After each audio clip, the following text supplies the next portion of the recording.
God had told Joshua, right, and we studied this, right? Be strong and very courageous, observe to do all according to this book of the law, right? And so I wanted to follow up on that theme, and particularly with Joshua, and as an example to the what we learned last week, right? Be strong, be very courageous, be obedient, lean not to the left or the right. And so, obedience for victory. So, and this is the story of Jericho. So, in the intervening couple of chapters between then and what we're going to read about today, the children of Israel have crossed the Jordan. They've built their little monument, right? They said, "Oh, here's a pile of rocks come out of the river." So they built their little monument, and now they are in range, if you will, of the first town in the Promised Land, which is Jericho. Now, Jericho is on a kind of a crossroads, and so it's the first major town. They basically defend the northern countries, right? So if you were coming up the coast road, it would have been a different city. But if you were coming up through the middle of the country, following the Jordan River up, Jericho was your obstacle. And Jericho was a pretty formidable town. I've got a picture here. I don't know necessarily that this is Jericho, but it is typical of Jericho. There were two walls. There was an inner wall, and then there was an outer wall. The outer wall is typically taller, not as thick. The inner wall is not as tall, but it's thicker. Okay? So this is what they're up against right here, something similar.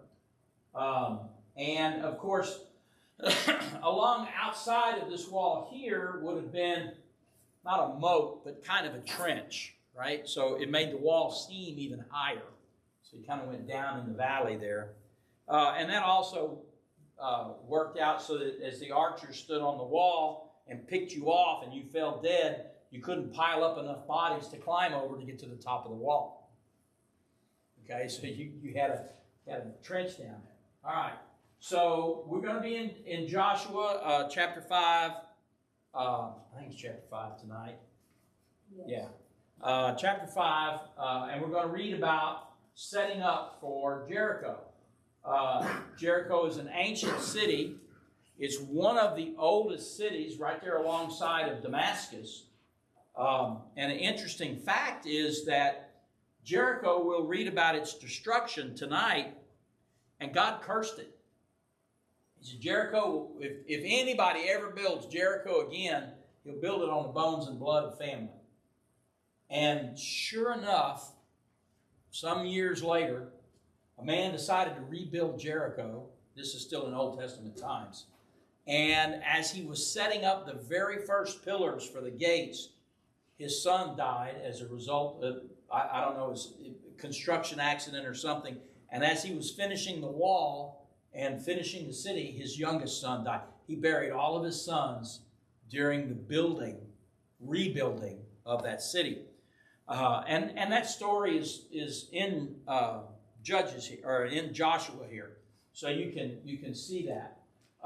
Now, the outer walls of Jericho, as I was talking before, they're about 26 to 32 feet high. Yeah, you're trying to figure out how high they are some thousands of years later. So we gotta have a little tolerance here, a little range.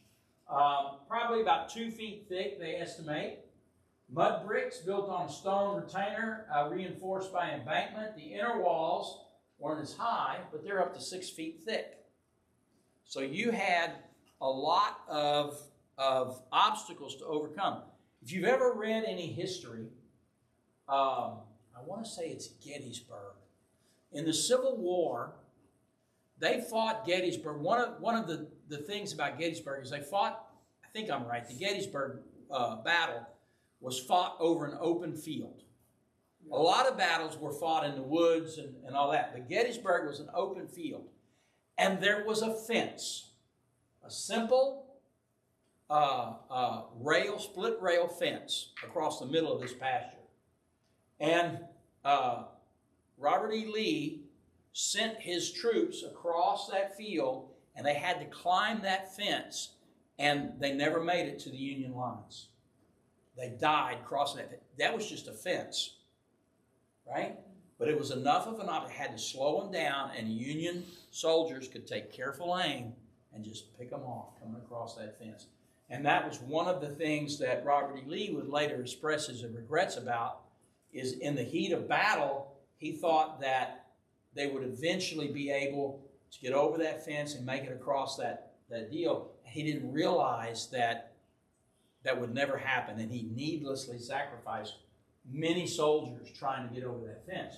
So a wall, or any kind of a barrier that you have to cross can be a formidable impediment to advancing an army.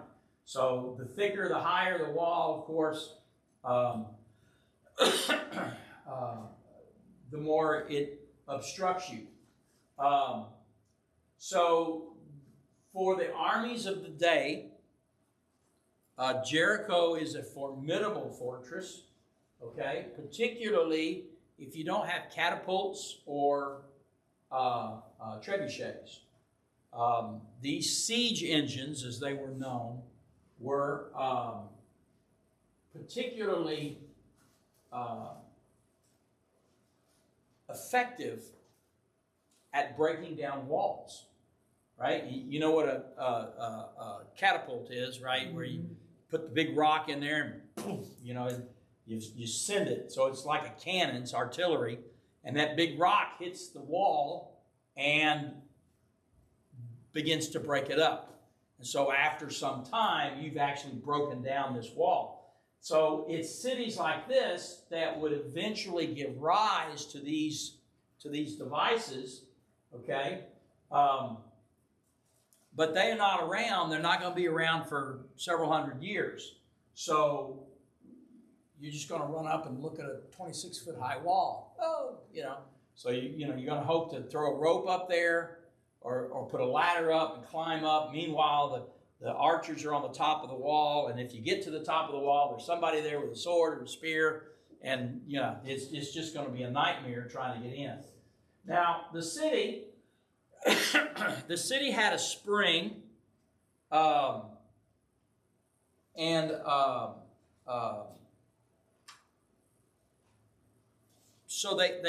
there was no need to leave the city for water. We'll read in the early verses of the chapter that Passover had just been celebrated. So that means it was a late spring, right? March, April time frame. And so the first harvest would have been in. So most of the strategies that involve taking a city like this would be just to camp around the perimeter, just out of arrow shot, and wait till they starve. And we see that in other places in the Old Testament. So this would have been a long wait because they had plenty of food. They had water. So it would have been a long wait. Okay. They just crossed the Jordan River, which was a geographical barrier. And remember, all of the children of Israel have watched the water part. So they've seen the Red Sea part some 40 years before. Now they're seeing a miniature of that, the River Jordan parts, and they come across on dry land. Now, the Jordan was in flood stage. This is springtime, so the rains had come, and so the river was high. So if you've ever been on a river when it's flooded, right, a river is bad enough, but when it's in flood stage, it's twice as wide and 3 times as fast, and trying to get an army and supplies across that river, you could lose everybody going across that river. So God had miraculously opened up that river for them, and they went across on dry ground. Okay, Jericho is a human barrier, as I discussed before. It was the city, the fortress. So now, I put these slides in here mainly because these are the criticisms by some of the archaeologists about this story. The first one was, well, the Israelites, there's no way that this was the Israelites, that this was them, because they were poor. Well, if you were here and studied about the Exodus, you know that when they left Egypt, they sacked the country. They had plenty. They had plenty of resources, plenty of money, etc. Okay. One of the other ones was, well, the Israelites were not a country capable of war. They were nomads. They'd been roaming the desert. Well, yeah, they had been roaming the desert, but we have 6 battles, not just skirmishes, full on, my side, your side, we're going to meet in the middle and have it out kind of wars. They've had 6 of those in the last few years. So they have trained. They are not just a group of farmers coming in there going, okay, which end of the sword goes into the other man? Right? Okay, so they know their way around. Now, may not have been special forces, right? But they weren't raw recruits either. So they had some experience. Now, one of the other criticisms is, well, there was really nobody living in Jericho at that time. Well, archaeologists have disproved that. They've confirmed that the city was occupied by a large population, and they found evidence of a fire, just like is described in the verses that we're going to read. And they saw the walls, all of them were collapsed. Okay? Not just in one place, all around the city. And both walls. Okay? Both walls collapsed. The second archaeological dig that took place back in the 50s, the archaeologist that was doing it said, well, yes, Jericho was destroyed, but it was destroyed by an Egyptian army, and they misdated the time of the events as being several decades before. Okay? So, if you just think about that, you had a large force coming from Egypt, or the Egyptian area, right? And you got collapsing walls and a fire. So it matches what we're going to read. And you think 20 or 30 years of timing is enough to say, well, it wasn't the Israelites? No. They've later proven that they misdated that. This was exactly when this happened. So it's easy to understand how a large force moving north out of Egypt could be mistaken for Egyptians, especially a group of people like the Israelites who have spent the last 400 years living in Egypt. Okay? All right, so let's get to the story. So when Joshua was near the town of Jericho, he looked up and saw a man standing in front of him with sword in hand. Joshua went up to him and demanded, Are you a friend or foe? Sorry about that, brother. I should have got that for you. Neither one, he replied. You didn't take care of that, but you should have done it earlier. I know, I should have done that. Somebody distracted me and was talking to me about whoopings and that kind of thing. Neither one, he replied. I am the commander of the Lord's army. At this, Joshua fell on his face to the ground in reverence. I'm at your command, Joshua said. What do you want your servant to do? The commander of the Lord's army replied, Take off your sandals, for the place where you're standing is holy. And Joshua did as he was told. Okay, so we see here a lot of similarities, right? You remember when Moses was first introduced to God, right? At the burning bush. What was he told? Take off your shoes. You're standing on holy ground, right? So now Joshua, and last week we read God talking to Joshua, telling him, I will be with you like I was with Moses, right? And lo and behold, now, here Joshua comes face to face with a messenger of God. And what does he do? We're going through the exact same set of conditions. Take off your shoes, Joshua. You're on holy ground. What that implies is the presence of the Lord. Okay? Now, the man with the sword is not necessarily God personified. It is the messenger of God preparing the conference area. Okay? So we see here that Joshua demands, are you friend or foe? So Joshua still doesn't know how this is going to work. Right? God told him, I'm going to be with you. And he's like, okay, great. And so as he's scouting out the area, he sees a man and he's got a sword. And he's not really sure what to make of this. And so he confronts him.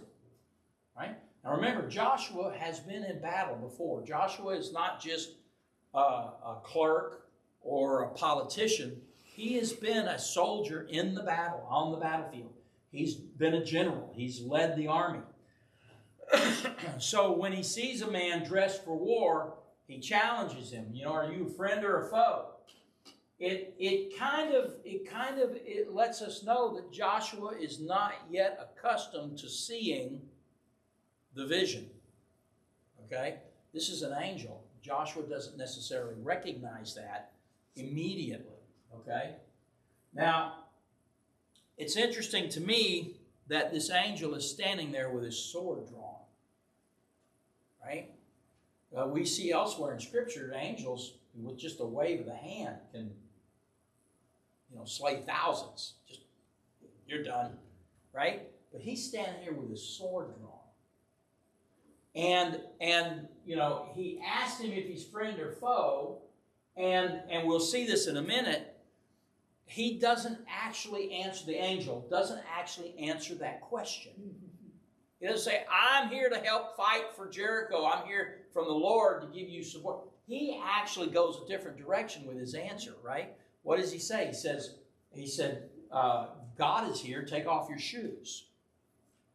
Right? So why would the angel be standing there with his sword drawn? Right? Well, I think that the angel is in enemy territory. Right? They crossed the river Jordan. They are now in Canaan land. Canaan land, the Hittites, the Jebusites, the Hivites, and all the other ites that are running around there.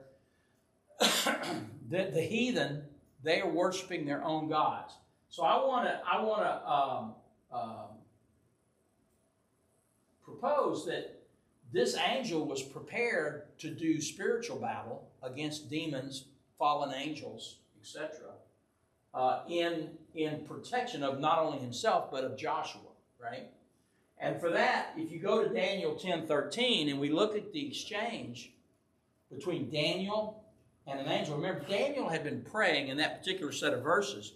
Daniel had been praying to God for an answer for 30 days and got nothing. Right? Finally, an angel shows up and he says this. He says, but for 21 days, this is what the angel is talking. He said, I've been here earlier, but for 21 days, the spirit prince, notice that, spirit prince of the kingdom of Persia blocked my way. Then Michael, one of the archangels, came to help me, and I left him there with the spirit prince of the kingdom of Persia. And he goes on to say, and I'm here to answer your prayer. Okay? So what do we learn from these things? That the angels aren't just hanging around in heaven plucking harps. Right? They're not just coming down to talk to virgins, telling them, hey, you're going to be a mama, right? That there's actually a war going on, and that these angels are engaged in battle. Now, I want you to remember the angels are created to be eternal. So you don't just kill an angel. They'll never die. Even if it's a fallen angel, that nature doesn't change. So those battles are pretty intense. Have y'all ever watched, and I'll give you this as a reference, have y'all ever watched particularly nature videos, animal, where the two lions come up, or the two bears, or the two elk, right, and the two males, and they square off, and they butt heads 2 or 3 times, and then one of them goes, "Okay, that's it, you win." and you're like, "Wait a minute, you're not dead." They rarely fight to the death in those situations, right?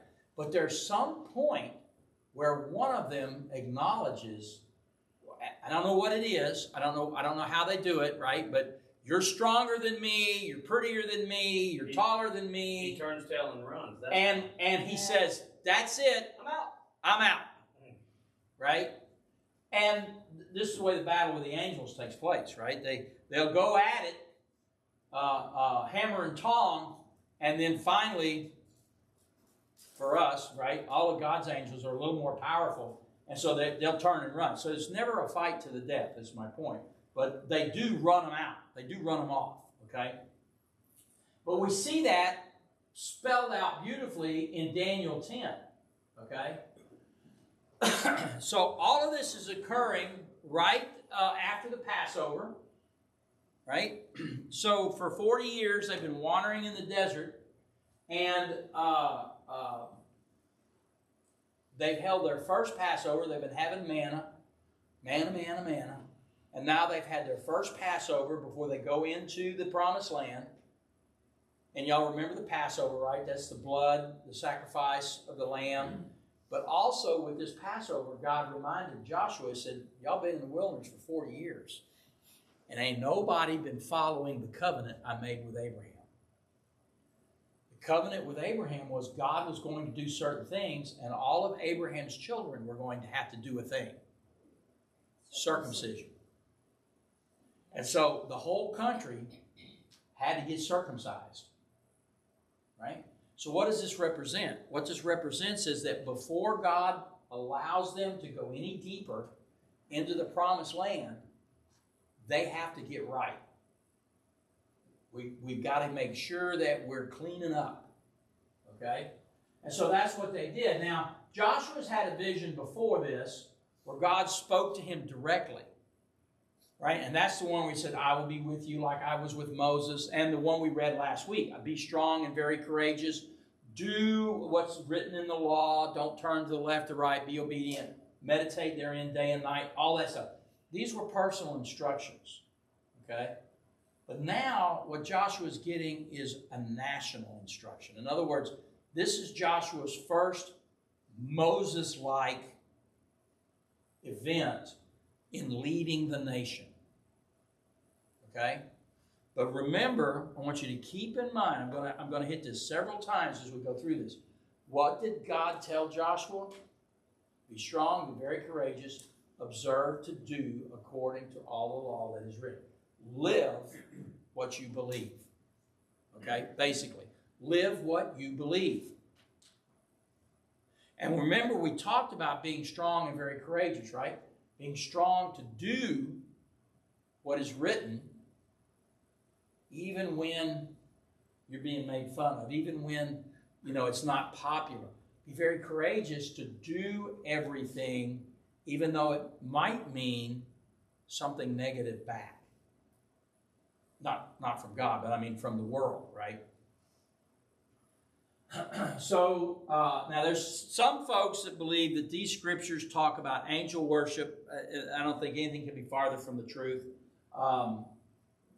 Some people believe that this person with the sword is a pre-incarnate Jesus. It's not. It's just an angel, a messenger of God. The language that Joshua used, it's almost like he calls him Lord, but it's with a little L, not a big L. Okay? Right? So, Joshua realizes this is not God, but he does what is normal in that culture, that would be to bow down and say, you're greater than I am, and it was a sign of respect, right? So, let me ask you this. Have you ever been talking with somebody that you have an incredible amount of respect for, and they say something, and you don't just say, yes, you say, yes, sir. The sir is just the way we would show respect in today's culture. If you didn't have so much respect for that person, you might say, yeah. Right? You remember when you were little, your mom would tell you something, you go, yeah. And your daddy would go, yeah, what? Yes, ma'am. Thank you. Right? Yes, sir. So it's just a way of showing respect. So a couple of other things to remember. The word worship here is synonymous with respect. We just showed that. We just talked about that. If we just read these verses and we don't look at the whole picture, then it's easy to see, or it's easy to misunderstand that. So let's go on. We'll read the rest of these now. The gates of Jericho were securely barred because of the Israelites. No one went out and no one came in. So they knew they were coming. And then the Lord said to Joshua, see, I have delivered Jericho into your hands, along with its king and its fighting men. Now remember, God is saying that. See, I have delivered. And yet, not one arrow has been shot, not one sword drawn. There's been no battles of any kind. But God is already speaking in the past tense concerning Jericho. Okay? I have delivered Jericho into your hands, along with its king and its fighting men. March around the city once with all the armed men. Do this for 6 days. Have 7 priests carry trumpets of ram's horns in front of the ark. On the 7th day, march around the city 7 times with priests blowing the trumpets.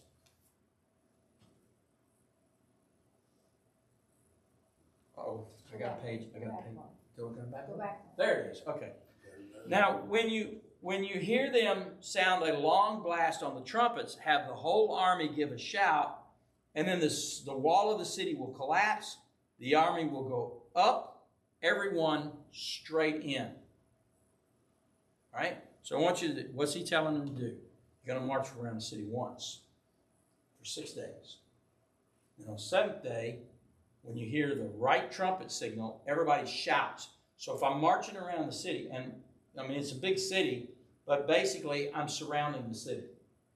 He said when the walls collapse, everybody's going to turn and just go in right where they're at. Not going to be a hole in the wall. There's going to be no wall. Okay? So, God is speaking here, and he's telling Joshua how he's going to take the city.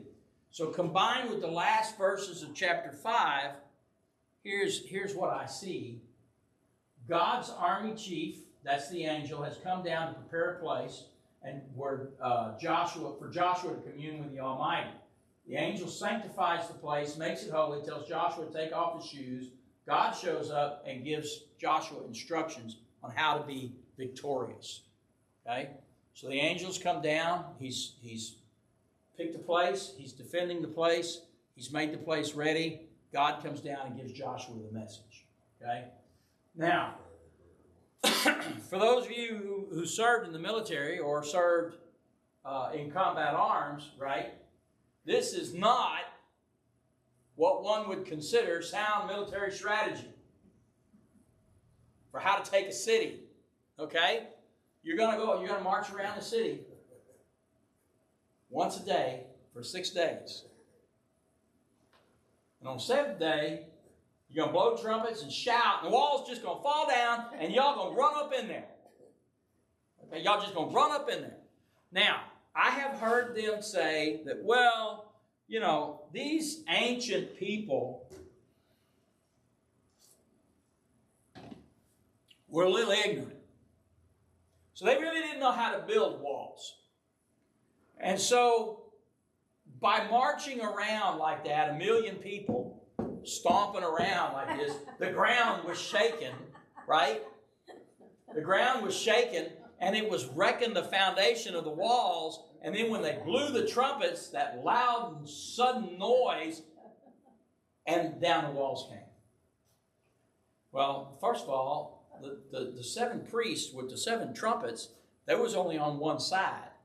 So you would think if they blew the trumpets and that was the case, all the walls would have went in one direction, not all the walls going out. Okay? So we see that this is not sound strategy. 7 priests with 7 trumpets, 7 days, 7 times around on the 7th day, blowing the trumpets. Then a long blast, a shout of victory, a victorious shout. The walls are still up. To coin a modern phrase, not a shot has been fired, and you're to yell as though you had just won the race, just won the game, just won the war. Hooray! Right? I'm not old enough to have been there. There is one among us who's old enough to have been there, but not old enough to have really understood what was happening. But I am told that in cities across America, in August, when Germany surrendered, they erupted in spontaneous celebration. Horns were honking, people were shouting. Right? We've even got a famous photograph of some guy kissing some nurse on the street, right? And so that's what the shout was to embody, right? All of that celebration. I don't remember. I wasn't 2 years old then. Again, you were there. Old enough to have been there, but not old enough to know what was going on. All right. So we see a lot of 7s here, right? So of course you all know, right? From our 7 is God's number, and it signifies completeness. 7 is a finish, a complete. There is no more. Okay? And so we see all of this. Now, Israel marching around, like I said before, Israel marching around. It's not to put vibrations in the ground. It's just to demonstrate obedience. Okay? There is no other rational explanation for this display. Okay? It's not teaching them how to march. Right? It's not, like I said, causing micro earthquakes to break apart the foundations of the wall. It's not doing any of that. It is just a show of obedience. Right? Much like coming to church. We come to church. What do we come to church for? Well, we open the Word and we fellowship and we do all that. Sure. But does that save us? No. Right? What it does is it is a show of obedience. Right? It is us simply looking and saying, God, I have such respect for you. When I am able, I will be in your house. Right?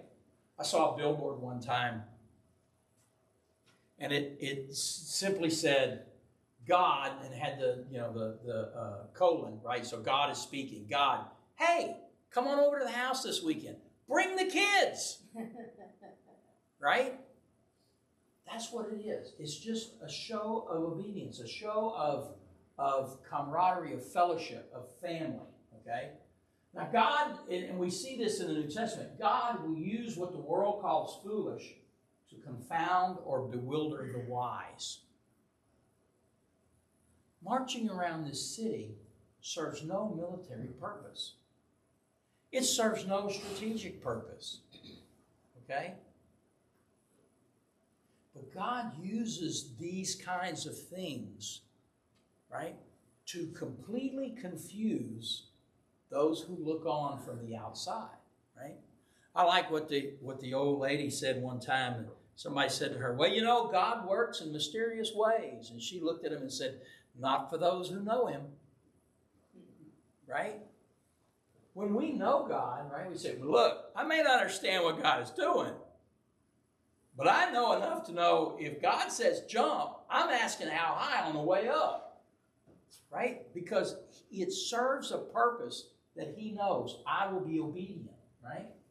So the point of the exercise, this lesson, the victories are won by obedience and trust in God, not by fighting our enemy head on.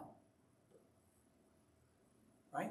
Too often, when we have struggles, what do we try to do? We try to get a hold of whatever it is we're struggling with, and we try to defeat it. Instead of backing up and saying, let me ask God, what does he need me to do? Right? Does he need me to fight this thing head on? Or should I just march around it a couple of times? Right? If I looked at this from the world's perspective, I would say, why do you Christians pray? Because there's obviously nothing you're talking to, right? So why are the words coming out of your mouth? They're just going out here into space and falling down on the floor. Why are you praying? That is the silliest thing I have ever heard of. But as a Christian, right, why do we pray? Are we talking to ourselves?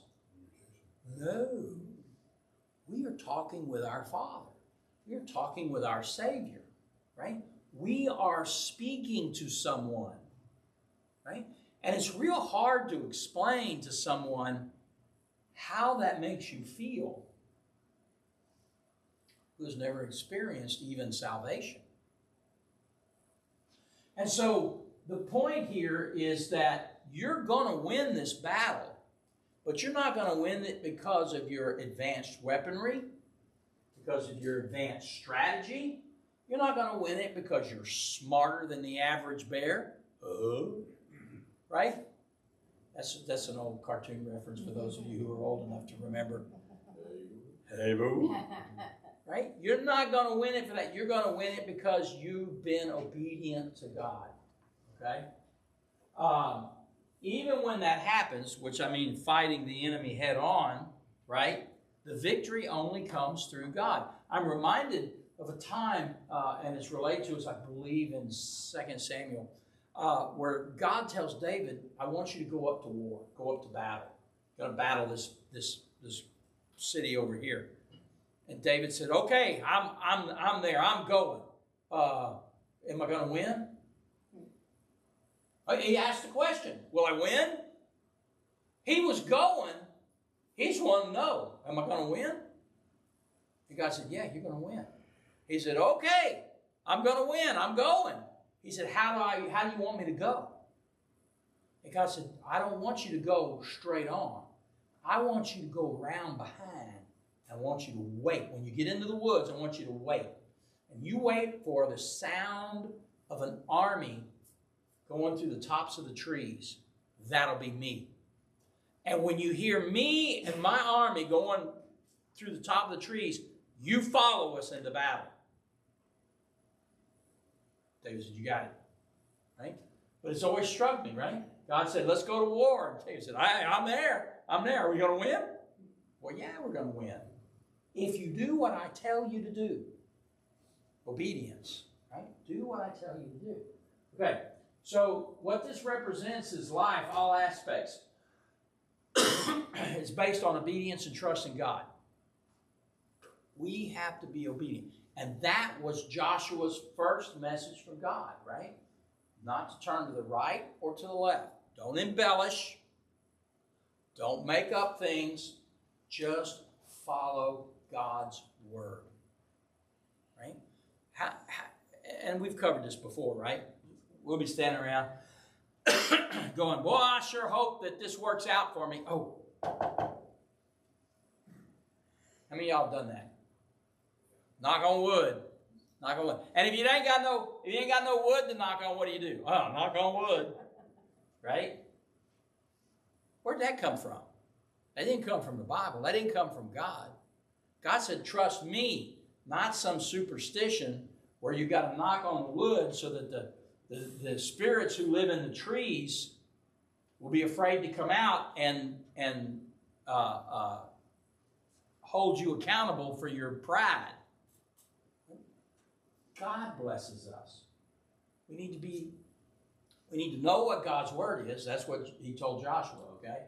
So, we see this religious procession. The priests are going to march around the city. There's a military procession marching around the city. Boy, I got them marching pretty fast. Yeah, didn't I? yes. I know. I don't know what happened.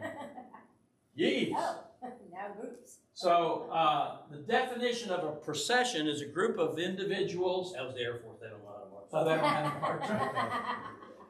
Moving along, I thought maybe it was the Navy, you know. They don't either because they're always on the boat. A group of individuals moving along in an orderly or often a ceremonial way. It's a parade, a march, a cavalcade. There are shouts, trumpets. So what does this sound like? Like I said before, it sounds like a victory. As Romans 4:17 says, as it is written, I have made you a father of many nations. He is our father in the sight of God. We're talking about Abraham, in whom he believed that God who gives life to the dead, and, this is the point, calls into being things that be not, or calls into being things that were not. God is speaking of victory as a foregone conclusion. And they haven't made the first circuit around the city yet. God's talking victory right now. Hey, God, you're gonna celebrate. And they haven't done a thing. Oh, I've already delivered them into your hand. Right? The struggles that we have in our life, right? God has already seen that struggle you're having, that battle you're having, and he's already delivered it. What you have to do is be obedient. Know the word of God and be obedient, right? And wait for him to tell you when to shout, when to blow the trumpet. Okay. Man, that was fast too. Let's pause for a moment. Let's think about, what do you think the inhabitants thought about what was going on? Right? The Israelites are stupid. Yeah, exactly. This is why God would tell Joshua, you have to be courageous. Because people are going to look at you when you're doing your obedience, right? And they're going to go, that is the stupidest thing I have ever heard. I will never forget the first time in my life that I got laughed at because I admitted that I believed the Bible as it was written. I took it literally. They said, you have got to be kidding. Are you some kind of a stupid idiot? And my first thought was, have you ever met a smart idiot? But they laughed. I mean, they fell down on the floor and laughed at me. I've never been laughed at like that before. And I'm like, what are you laughing at? But it was hilarious to them, right? It was funny. You have to be courageous. You're going to take criticism. The people that were sitting on the walls, right? They've been keeping armies out of the cities for centuries, right? Yeah. It's about 400 years or so before the catapults are invented. So these Israelites would look like fools marching around these walls. There's no way you guys are going to get over these walls. Have you ever had anybody tell you? So let me tell you a quick little story. When Dawn and I first started going to church, we were living in Houston. We were driving an hour and 20 minutes to come out to church in this area, in the Dayton area. And so we were like, you know what? This is killing us, right? Let's move out here where church will be 15, 20 minutes away at most, right? And so we started looking for a place. Now, we were young and we were innocent and we didn't know any better, so we prayed. And we said, God, you know, here's what I would like to have 3 acres. Now, I'm a city boy. I own a lot on a corner in a subdivision in Houston. Got a house on it. I don't want you to think I was just living out there. It had a house on it. Yeah, it had a house. Right? 3 acres. Why did you say, I don't know? But it's just something that I wanted. I want 3 acres. That seemed like a nice round number to me. But, and we said this too, we can't afford more than $5,000 an acre. Now, at that time, land was going for about $6,500 an acre in the general area. $5,000 an acre. That's what we wanted. And we wanted to be close, no definition there, close to the church. So we come to church that Sunday morning and, wow, we've been praying and we prayed that God would bless us and is going to give us 3 acres, $5,000 an acre. We don't know any better, right? And keep our big fat mouths shut. So we just tell everybody what we've been talking to God about. And the church people laughed. Now, they didn't laugh like you, stupid fool, but they did like, what? 5,000? Wow. If you find some for that price, let me know. I'd like to buy a few of those, right? You'll never find. There's nothing. And we thought, oh my gosh, we've done something wrong believing God for this, right? We didn't know any better. We didn't. And so we start looking. And we looked over here, and we looked over there, and we looked up yonder, and we looked back there, and we don't find, I find an acre for $6,500. I find an acre and a half. I find 2. I find, but not what we'd asked for. We were getting pretty discouraged. And so several weeks go by. And so one day at church, somebody asked us, how's it going? I said, well, we don't know. We can't find anything. He said, there's a place right around the corner. There used to be a sign right there on that corner. I guess it's maybe they sold it. I don't know. But maybe you ought to go around there and look. So we go to where we're living now. We go around, and there, sure enough, it's not on the main road. The instructions to my house include the phrase, turn off the paved road. So we go around the corner. There's a for sale sign. Oh, we didn't even know this was back here.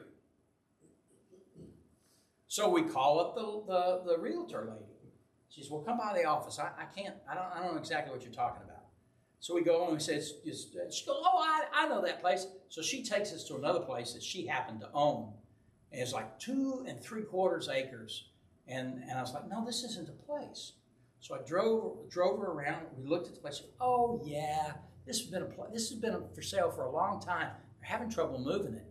So we go back to the office. She said, oh, yeah, that works. That's 561 feet by 320. So on 450. Oh, that's 3 acres. And we were like, 3 acres? And she said, now, I don't know what he wants for it. They had a contract on it. It fell through. He's talking about, he dropped the price to try to get him to buy it. He's talking about raising the price again. I said, well, what is the price you think it is? She said, $5,000 an acre. But I don't know if I can get that for you or not. And I said, if you can get that, that's exactly what we've been looking for. So she called him up. And he goes, well, yeah, if they're going to buy it, I'll sell it for $5,000 an acre. Right? God answered the prayers. So sometimes when you have prayed to God and you've asked God for something, or God has told you He's going to do something for you, you're going to look like fools to the rest of the world. Now, one thing y'all don't know is we bought this land in May. We found it in the very early May, 1st, 2nd, or 3rd, and by the end of May, we closed, signed the papers, we're done. You know what we didn't know, and we found out later? In January, now we knew that one of the people in church had told us not the people in church, but the realtor lady had told us, yeah, he had a contract and it fell through. That's all she said. We found out from some people in the church that it was family members of theirs. They had entered into a contract in January and haggled over the price for January, February, and March. And then in April, they said, forget it, and they walked away. And their intention was to let it sit there for 2 or 3 months and let that guy realize he couldn't sell it, and then come back in June and make him another offer. So you know what happened there. God protected that land, right? He said, no, I got some children that want that. And so he put a deal up in there and then soured the deal. And we moved in, and they had been working on it for 3 or 4 months. In 4 weeks, we were done. Start to finish. Boom, done. That's how God works. Right? That's how God works. So I remember the story of the 3 little pigs, right? Little pig, let me come in. Right? And so the wolf is blowing on the house of bricks, right? But he can't blow down the house of bricks. That's what the people, these foolish little pigs, they're marching around like that's going to do some good. There's no way they can blow down our house of bricks. It's impossible. They were laughing at him. They were laughing at him. Okay? And sometimes, we're going to get laughed at. The Jericonians, they were very confident in their wall. They were laughing, making fun of the Israelites. Never make fun of a servant or a follower of God. You may not understand why they do what they do, but if it's directed of God, then you're making fun of God. Right? So sometimes we're the prodigal son, and sometimes we're the older brother. Right? Sometimes somebody comes up and says, God is doing this for me, or God is doing, yeah, there's no way. And you keep your mouth shut. Right? That was Gamaliel's advice to the Sanhedrin. Be careful how you deal with these Christians, because if they are truly of God, you will find yourself fighting God on this. That's one thing you don't want to do. Remember God's initial admonition to Joshua. Be strong and very courageous. Here it is. Be careful to obey all the instructions Moses gave you. Do not deviate from them, turning either to the right or the left. Then you will be successful in everything you do. God's got them marching around these walls, and there's no reason that should be successful. But remember, they just celebrated Passover, and they just got right with God. They reinitiated the circumcision. So in other words, they're being obedient. They're reading, and they're making right things in their lives that they're reading where they haven't been doing. So they're doing that. You'll be successful. Study this book of instruction continually. Meditate on it. We talked about this last week. Day and night, so you will be sure to obey everything written in it. Only then will you prosper and succeed in all you do. Right? And that's where they were. So these actions may have looked like foolishness to the people of Jericho, but Israel was demonstrating obedience to God. Right? And we see 7 days, right? 7 days. It took 7 days to ensure a complete and good creation. And so it's going to take 7 days to ensure complete destruction of this heathen city. All right? Now, the gates of Jericho were tightly shut up because people were afraid of the Israelites. Did I read this already? Yeah. No one was allowed to go in or out. I've given you Jericho, its king, and all its warriors. You and your fighting men shall march around the town. Oh, this is Joshua telling the children of Israel. You and your fighting men shall march around the town once a day for 6 days. 7 priests will walk ahead of the ark, each carrying a ram's horn. On the 7th day, you are to march around the town 7 times, the priests blowing the horns. When you hear the priest give one long blast on the ram's horn, have all the people shout as loud as they can. The walls of the town will collapse. The people can charge straight into town. So Joshua called together the priests and said, take up the ark of the Lord's covenant, assigned 7 priests to walk in front of it, each one carrying a ram's horn. He gave orders to the people, march around the town, and the armed men will lead the way in front of the ark of the Lord. After Joshua spoke to the people, 7 priests with ram's horns started marching in the presence of the Lord, blowing the horns as they marched. The ark of the Lord's covenant followed behind them. Some of the armed men marched in front of the priests with the horns, and some behind the ark, with the priests continually blowing the horns. Do not shout. Do not even talk, Joshua commanded. Not a single word from any of you until I tell you to shout. then shout. The word shout here is yell of celebration or victory. So the ark of the Lord was carried around town once that day, and everyone returned to spend the night in the camp. Joshua got up early the next morning. The priests again carried the ark of the Lord. 7 priests with the ram's horns marched in front of the ark of the Lord, blowing their horns. Again, the armed men marched both in front of the priests with the horns, behind the ark of the Lord. All this time, the priests were blowing the horns. And on the second day, they again marched around the town once, returned to camp. They followed this pattern for 6 days. On the 7th day, the Israelites got up at dawn, marched around the town as they had done before, but this time they went around the town 7 times. The 7th time, as the priest sounded the long blast on the horns, Joshua commanded the people, "Shout, for the Lord has given you the town." Now the wall isn't down yet, but shout. A shout of victory, okay? "For the Lord has given you the town. Jericho and everything in it must be completely destroyed as an offering to the Lord. Oh, only Rahab the prostitute and others in her house will be spared, for she protected our spies. Do not take any of the things set apart for destruction, or you yourselves will be completely destroyed. You will bring trouble on the camp of Israel." That will happen in the town of Ai, but it did not happen here. "Everything made of silver, gold, bronze, or iron is sacred to the Lord, must be brought into his treasury." When the people heard the sound of the ram's horns, they shouted as loud as they could. Suddenly, the walls of Jericho collapsed, and the Israelites charged straight into town and captured it. They completely destroyed everything in it with their swords. Men, women, young, old, cattle, sheep, goats, donkeys, anything that was breathing, they killed. And then all the gold and silver and so on and so forth they took into the Lord's coffers. Now, archaeologists have confirmed that the walls of Jericho fell outward.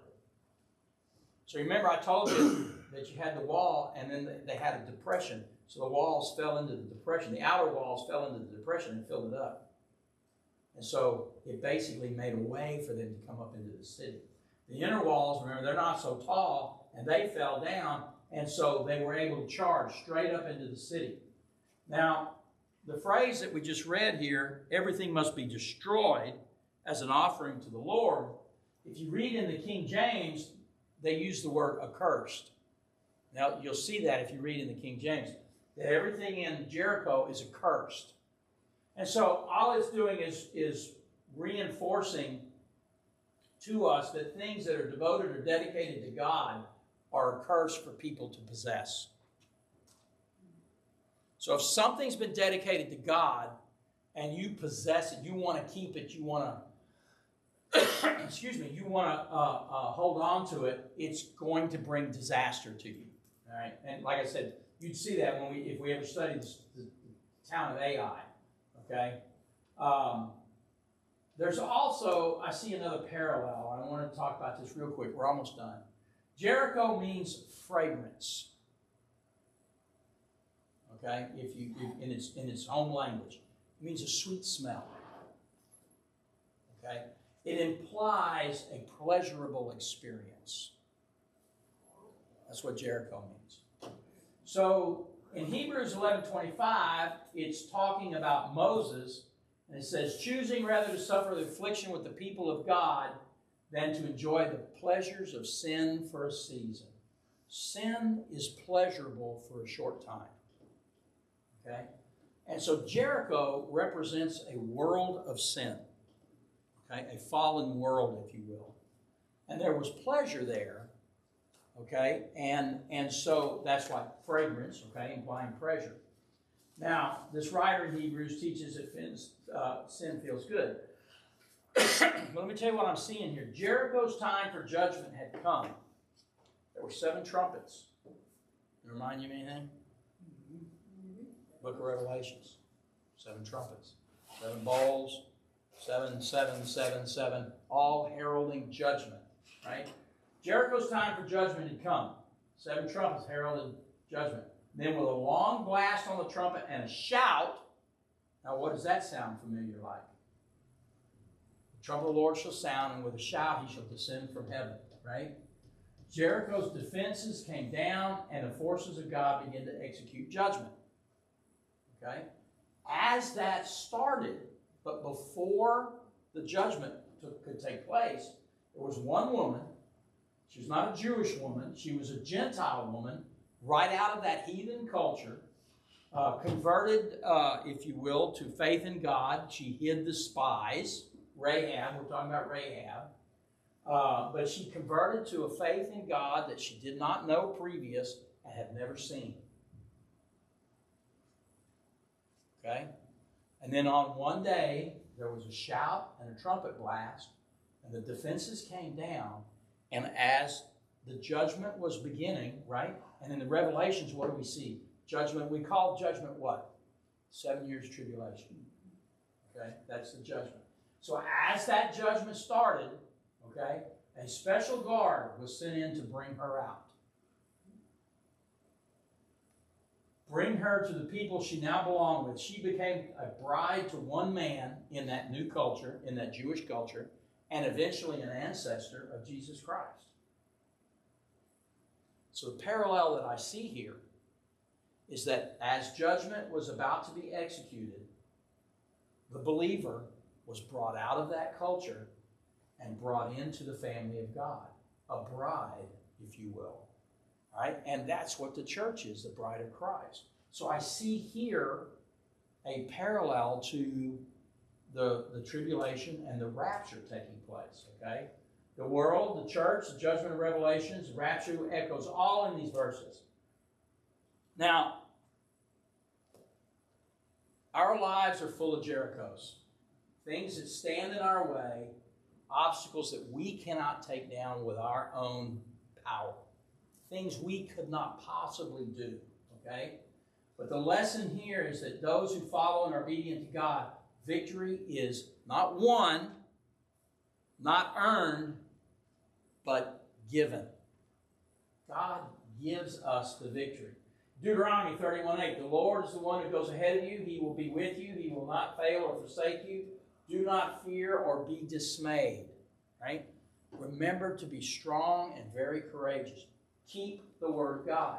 And finally, the Lord your God goes before you, will himself fight on your behalf. Right? You don't have the strength, but God does. God will do the fighting for you.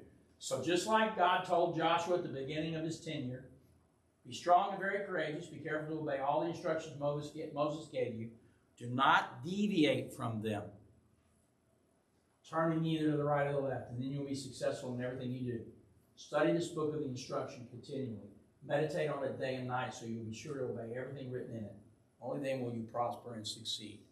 Strong and very courageous. To keep the words you learn in the Bible. That's what you need to be strong and courageous about. To not only learn them, but keep them and employ them. And I think that's it. Okay.